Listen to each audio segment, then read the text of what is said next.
List, doesn't it? It does indeed, Stuart. And Iowa Tuesday is upon us, as we were hearing there in the news bulletin. Where else can we start this morning but the Cedar Rapids Gazette in Iowa itself? And the paper's editor there, Lyle Muller, saying, looking forward to a night of many possible winners. Will Wednesday's headlines in the US papers be Romney takes Iowa or Santorum surge surprises the GOP?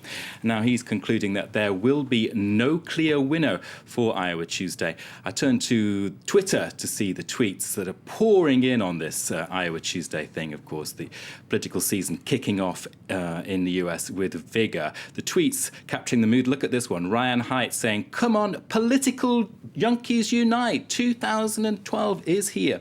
And if I can flip-flop on my tweets here, Stuart, I'll go to another one which has a completely different message. It's from Fishing Maniac, and it says Iowa, I-O-W-A, idiot out wandering around. Now, of course, a reference to the flurry of candidates campaigning for just what is basically tens of thousands of votes, Stuart. Fantastic. Well, who reads it? Which is better read, Twitter or the Cedar Rapids Gazette? That's what we really want to know.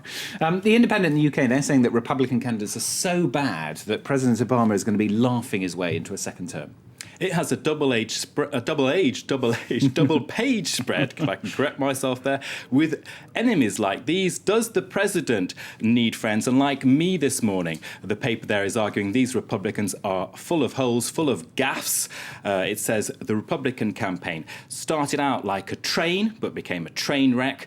The writer in The Independent there, David Osborne, goes through the candidates, Perry, Gingrich, Romney, Bachmann, and he concludes that when the credibility starts to fray, the money dries up. All great news for Obama there, of course. Now, one of those Republican candidates has thrown his pennyworth into one of the current geopolitical storms. Slate, with its slot, The Slatest, has a headline, Santorum says he would bomb Iran's nuclear facilities.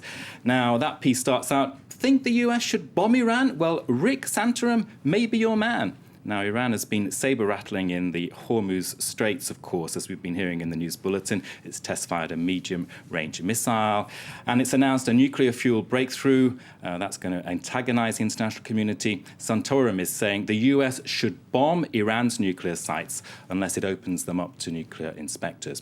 Now, still with Iran, I saw this cartoon in the International Herald Tribune, which implies that Tehran may not be such a worry right now. After all, there you can see Iran on a surfboard hovering above the water with the caption, things to do on the Straits of Hormuz, hot air surfing. So it's not taking the situation too seriously.